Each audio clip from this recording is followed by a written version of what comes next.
Over the last year, my team and I have been taking a deep dive into night vision and thermal optics, and we've been presenting a lot of this information to you guys through our different YouTube and Instagram channels. And the reason that we're doing this is it follows directly in line with our mission. The reality is night vision is extremely cost prohibitive, and you guys most likely don't have the funds to just go out and buy one of everything so that you can test and figure out which one is best for you. So our mission is to get you connected with quality information on this gear so that you can make good decisions. And today we're going to be continuing that topic where we're going to be talking about my personal helmet setup and why it's a bit different than some other stuff you might have seen out on the internet up to this point. Let's get into it, guys.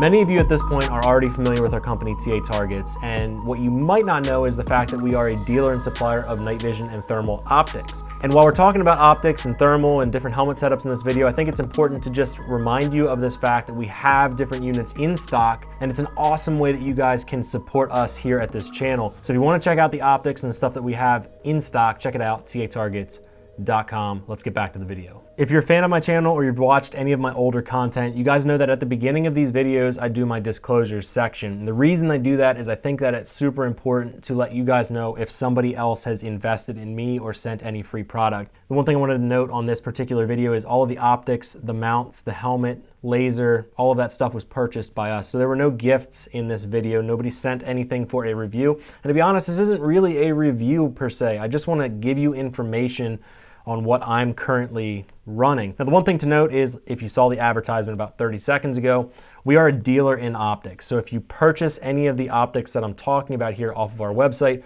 we obviously make some money on that transaction. So I think it's important for you to know that. It's not going to bias me one way or another because there are some cons with this setup that I'm going to go into at the end of the video, and they're pretty profound, and it's something that I think you guys should look at. So without further ado, I'm going to dive into just a quick overview of what we've got going on this particular helmet. So starting out with the helmet, we've got a Team Wendy bump. What you'll see is I have my ear pro mounted on the side of that, and when we're hunting, I don't really need the ear pro per se. It is electronic, so I can run that as well. We have an infrared flasher up here, counterweight on the helmet. Up top, we've got a battery pack. On the front, this is an MH25 thermal. This is not a night vision monocular. This is actually a thermal. On the right side here, over my right eye, this is a PVS 14. And in this particular PVS 14, I have a Photonis Echo white phosphor tube. This is on a low stow mount. And the actual bridge that I'm using here to put these two units together currently is the pano bridge. The pano bridge is what's holding these two units together on this setup. The purpose of this entire setup is really quite simple, but it's also a little bit complex. If you know me, I like to run around in the flat range and work fundamentals, and often I'm running BNVDs, so I'm running binocular night vision devices that have white phosphor tubes. And those are awesome when you're out in the woods and you're running a gun or you want to shoot with a laser or an infrared illuminator, something like on my Uzi here. If you want to rock a D-Ball A3 like this has a visible green laser, but you can also flip it to infrared mode, run an IR laser, IR illuminator at the exact same time. So when you're doing stuff like that on a range, or we're looking at tactics that are portrayed in the military or police, oftentimes a night vision optic is going to actually be the ideal tool for the job. But there comes a time when you're hunting or you're out in the wilderness and things can be camouflaged where I've desired to have thermal optics. And in the past, we've run things like this Pulsar Helion 2 XP50, and this is also a 640 core handheld thermal. But what if you wanted to mount something on your helmet and you wanted to have your hands free, but you still wanted to maintain the ability to see and shoot in infrared? The problem with thermal is at this point, the thermal that is available on the market, there's no lasers or illuminators, which again, the illuminator aspect isn't really needed with thermal, but there's no lasers that you mount on your weapon that I'm aware of that you could use in tandem with thermal. So if I want to retain the ability to shoot with a laser, to be able to look down my optic like the ACSS Cyclops that I had on the Uzi that I just showed you, I need to still retain some of the night vision function. So the pano bridge allowed me to start messing with testing thermal coupled with a PVS 14. And I want to run through the specs of each unit, and as I go through this, I'm going to be touching on the why behind why I chose each unit. So up here, the MH25, this is a 640 by 480 core thermal. And what that means is it has obviously a 640 core.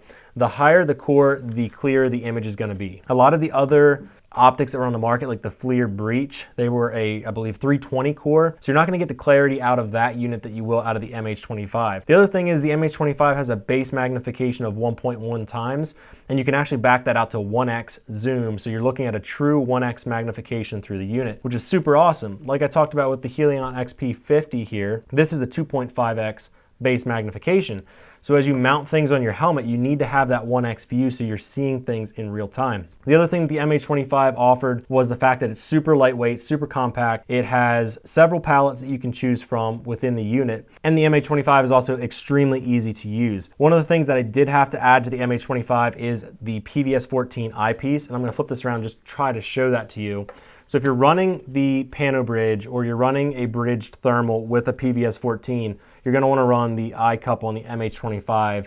It's going to help you with your eye relief, but it's also going to put everything at the same level as the PVS 14 and the helmet mounted thermal. So as far as the PVS 14 is concerned, like I said, it's pretty much just a plain Jane PVS 14. This one is built out with a Photonis Echo white phosphor tube, and the tube specs that I have here, the FOM rating is 2,114, signal to noise ratio is 31.1, and the EBI is 0.13. So this tube is extremely crystal clear, and that's why I personally grabbed this one from our inventory, because it's super nice, super crispy, and it allows me to do everything that I need. So when I'm navigating in the woods or I'm walking around, I tend to like using the night vision aspect of the PVS 14 because it's just more natural to your eye. You can walk around with the iRay, and if you run something like the Pano Bridge, the reality is there's also other bridges out on the market other than the Pano Bridge that are going to allow you to either run dual PVS 14s, a PVS 14 and a thermal like I'm running, or even dual thermals. And we do have two MH25s, and we've been playing around a lot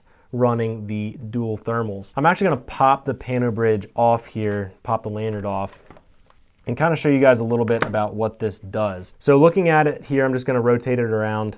You can see that the Pano Bridge is essentially what looks like to me, and I can't confirm this, but I think it's a 3D printed bridge. There's limitations in the spacing on this particular thing. You can't really get the optics any wider than what they need to be. What I've noticed is as I'm running the MH25 coupled with the PVS 14, when I have them kind of squared away with my head, the MH25 is a little bit canted. And the other bridges on the market that we're researching right now add a little bit of flexibility with the side-to-side adjustment. So as I was playing with the dual thermal setup, I wasn't super happy with how it worked out on the Pano Bridge itself. Now, if you can get the MH25s far enough apart or close enough depending on your facial structure, it actually is a pretty sick setup when you're running dual thermal. And the MH25, one of the benefits of it being that 640 core and the 1x magnification is the fact that the clarity is there. So I'm super interested in getting the proper bridge so that I can actually run the dual thermal and play around with that a little bit more. But as we're talking about why I have it set up like this, obviously part of that, like I just said, is the limitation of the Pano Bridge itself. So because there's limitations in this, I didn't want to run the dual thermal. The other thing, like I said, is I like shooting with lasers and illuminators through the night vision. There's a couple benefits to night vision versus thermal, and they kind of overlap in certain areas, but the reality is if something is out in the wilderness and it's hidden during the day, it's effectively camouflaged.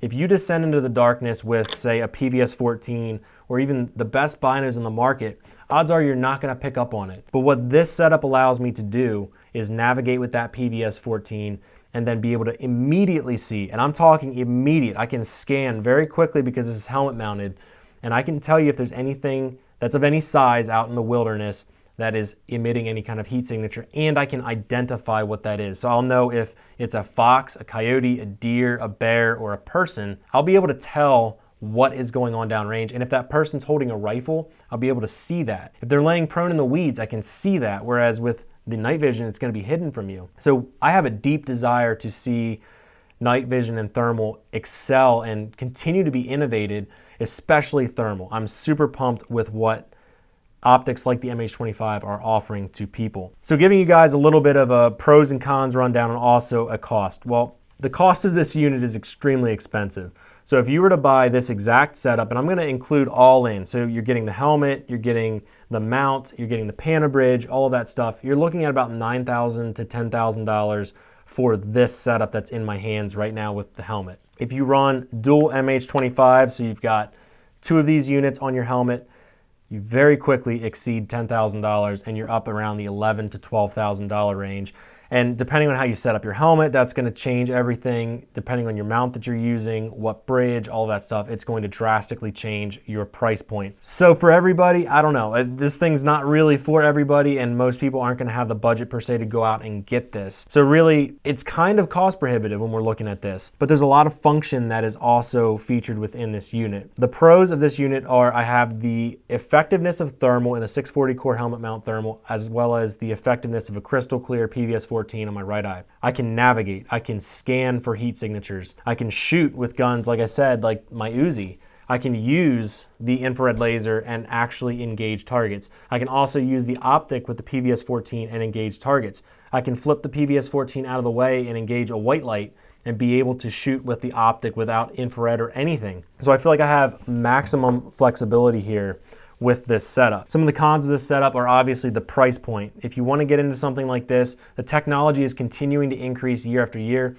And as that happens and the current technology becomes kind of older tech, that older tech is still freaking awesome. But the price points of the newer stuff is continuing to be very expensive and cost prohibitive. The benefit of that current tech becoming kind of older tech is the fact that that stuff is where you can get more of the budget units. And they're not outdated, they're just not up to snuff with the current units. Eventually the MH25s are going to be old news, and they might have a 1080 core thermal of some sort that's helmet mounted, and maybe that thermal is $10,000, but maybe instead of $4,500, which is the current price for the MH25, maybe that goes down to $3,000 in the market. We have no idea. We're not going to know until the newer tech comes out. But often you can get older units that are still relevant and save a little bit of money, but you just have to be careful with what you're purchasing. So as far as the cons, further cons with that, I think the pano bridge is pretty cool, but there are some downsides to the pano bridge itself. It has limited adjustability, and really when they designed the pano bridge, it was based around two PVS 14s. Now, I don't really like running two PVS 14s, and I'm going to touch on this topic real quick. I did mess around with that for a while. We have two PVS 14s that are built up to almost the exact same spec white phosphor tubes. They were built at the exact same time, and it still gives me headaches. And I don't see the big benefit of the extra field of view with a PVS 14, because when you're at that 75-degree field of view, there's a lot of overlapping circles that you're seeing within the PVS 14, so it's not a crystal clear, smooth image. It's really kind of strange, and that's what also drove me over to the thermal plus the PVS 14 mounted on this pano bridge. So I think that there's definitely other bridges out there that we're going to be playing with that are going to give us more benefit, I would say, but we have to get our hands on them and get them into content and test. I don't think the pano bridge is a bad option at all. If I'm going to run the pano bridge like I am, it's going to be in this configuration. I want a thermal on one eye and I want a PVS 14 on the other. Another con of this setup is it doesn't really make sense to run the thermal and the PVS 14 in tandem together at the exact same time. So let me explain how I typically use it. So at night I'm wearing clear safety glasses. Obviously if you're shooting guns, you should wear safety glasses. Normally I'll have the thermal kind of flipped just up out of my eyesight, and then I'll be moving around shooting, training with the PVS 14. When it comes time to scan, say I get to a spot, I'm getting my setup, I'll scan with the MH25, flip the PVS 14 out of the way. The way that this works, it doesn't overlay the way that people would think. Looking through the MH25 and the PVS 14, even with the PVS 14 eyepiece on the MH25, it's not a one-to-one picture. It's not going to look the same.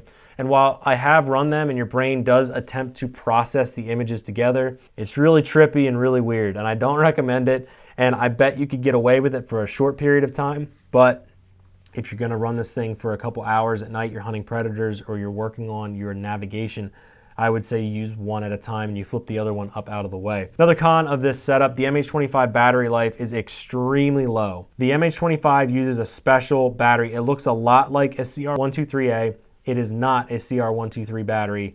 And if you use CR123s in this particular optic, it's not going to work right. And the reason why, the rechargeable batteries inside of the unit are something like 3.6 volts. If you purchase regular CR123 batteries, something like that that's in my hand, these are 3 volts. So you're actually not getting the voltage that you need in the system. But what you can do to supplement that 1.5 hour battery life, which is honestly quite pitiful out of the unit. You can run a battery pack like I have up on the top of the helmet and just either Velcro it on or use your bungees to hold it in place. And then you simply run the cord that is included with the MH25 and you can plug it into the USB-C port right up front, and then you can extend your battery life substantially. At that point, if it's a 5-volt battery pack, you're only limited by the milliamp hours that are in that particular battery pack. You run a big battery pack, you can run the MH25 all night.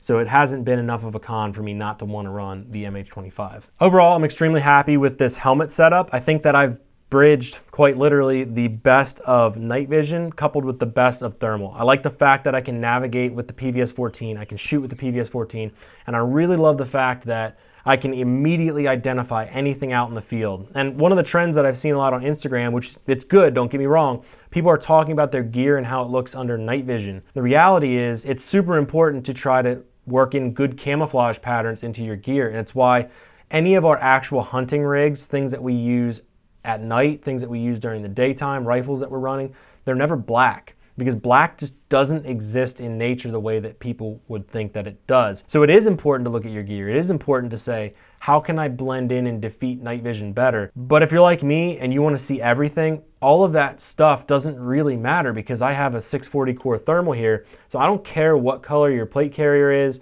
what color pants you're wearing, whether your rifle is completely spray painted or camouflaged. The fact of the matter is, if you've got a beating heart and blood pressure and you're in the vicinity where I'm scanning, I see you. I've already found you and I know if you're armed or not. And that's the benefit of running a system like this. So guys, I hope that this was a little bit helpful for you, at the very least a little bit entertaining, talking about some relevant gear in the industry. And I know that the reality is a lot of this stuff is cost prohibitive. But my intentions with this video are to at least give you enough information in real-time use so that if it is within your budget, you can make a wise decision with your money. Ultimately, I don't care if you buy an MH25 or a PVS14 or any of this stuff. If you just want to run a rifle with a white light, that's awesome.